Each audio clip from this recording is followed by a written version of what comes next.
Біз Маңғыстау облысы Жаңаөзен қаласындағы Берали Маңғыстау компани ЖШС-нің жұмысшылары 2023 жылдың мамыр айынан бастап мекемеде жұмыс жасап келдік.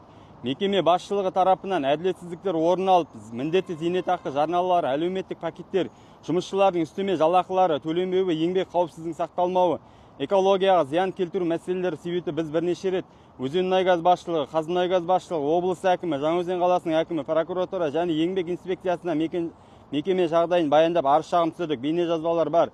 Тексерулер барысында заң бұзушылықтар анықталды. Алайда Маңғыстауда заң өкілдерінің әлсіздігі болар, мәселе түбегейлі шешілмеді. Берали Маңғыстау компани мекемесі басшылары керісінше біздерді қудалауды күшейтіп, еңбек шартымыз 2027 жылға дейін екеніне қарамастан 18 жұмысшыны 2026 жылдың 18 наурызынан бастап, ал бізден кейін келген жұмысшыларды жұмыстан шығармай алалаумен бізді әділетсіз жұмыстан қысқартты.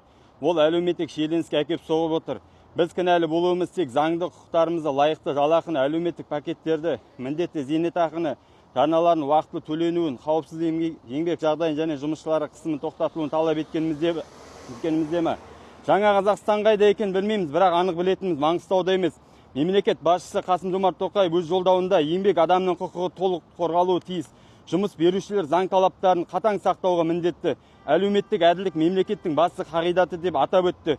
Соған орай біз өзіміздің заңды құқықтарымыздың қорғалуын және тұрақты жұмыспен қамтамасыз етуді талап етеміз. Талап етеміз бе?